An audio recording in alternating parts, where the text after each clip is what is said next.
जीवित पुत्रिका व्रत।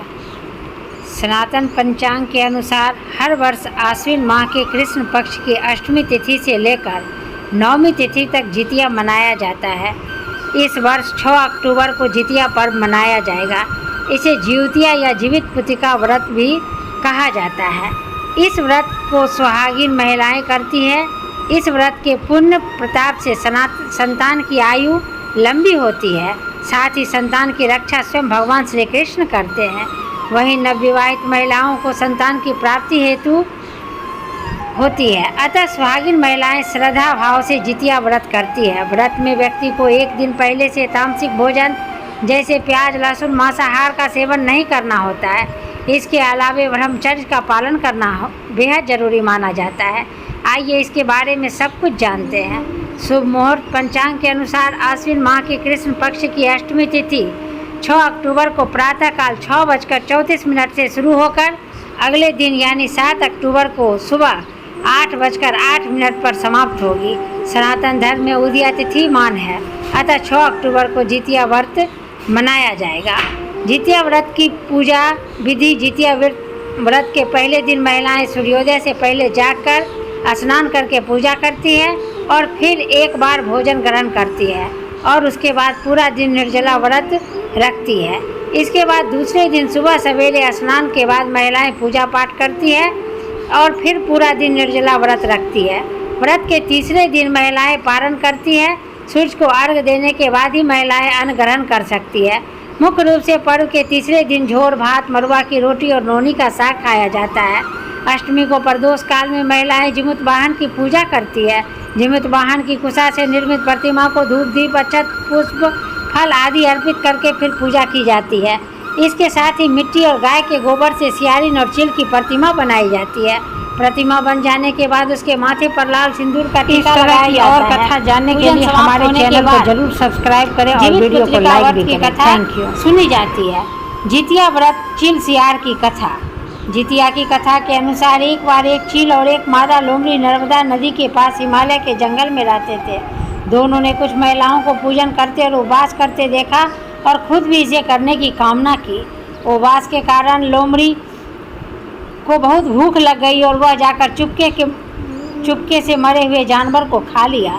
दूसरी ओर चील ने पूरे समर्पण के साथ व्रत का पालन किया और उसे पूरा किया। अगले जन्म में दोनों ने मनुष्य रूप में जन्म लिया। चील के कई पुत्र हुए और वह सभी जीवित रहे, लेकिन सियार के पुत्र होकर मर जाते। इससे बदले की भावना से उसने चील के बच्चे को कई बार मारने का प्रयास किया, लेकिन वह सफल नहीं हो पाई। बाद में चील ने सियार को अपने पूर्व जन्म के जितिया व्रत के बारे में बताया। इस व्रत के सियार ने भी संतान सुख प्राप्त किया। इस तरह यह व्रत संतान सुख की प्राप्ति के लिए जगत में प्रसिद्ध हुआ। जितिया व्रत जिमुत वाहन की कथा। इस कथा के अनुसार जिमुत वाहन गंधर्व के बुद्धिमान राजा थे। जिमुत वाहन शासक बनने से संतुष्ट नहीं थे और परिणाम स्वरूप उन्होंने अपने भाइयों को अपने राज्य की सभी जिम्मेदारियां दी और अपने पिता की सेवा के लिए जंगल चले गए। एक दिन जंगल में भटकते हुए उन्हें एक बुढ़िया विलाप करती हुई मिलती है। उन्होंने बुढ़िया से रोने का कारण पूछा। इस पर उसे बताया कि वह सांप नागवंशी के परिवार से है और उसका एक ही बेटा है। एक शपथ के रूप में हर दिन एक सांप पक्षीराज गरुड़ को चढ़ाया जाता है और उस दिन उसके बेटे का नंबर था। उसकी समस्या सुनने के बाद जिमुत वाहन ने उन्हें आश्वासन दिया कि वह उनके बेटे को जीवित वापस लेकर आएंगे। तब वो खुद गरुड़ का चारा बनने का विचार कर चट्टान पर लेट जाते हैं। तब गरुड़ आता है और अपनी उंगलियों से लाल कपड़े से ढके हुए जिमुत वाहन को पकड़कर चट्टान पर चढ़ जाता है। उसे हैरानी होती है जिसे उसने पकड़ा हुआ कोई प्रतिक्रिया क्यों नहीं दे रहा था।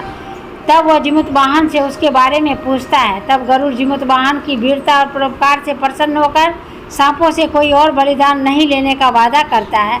मान्यता है कि तभी से संतान की लंबी उम्र और कल्याण के लिए जितिया व्रत किया जाने लगा। जितिया व्रत की कथा महाभारत से। महाभारत युद्ध में पिता की मृत्यु के बाद अश्वत्थामा बहुत क्रोधित था।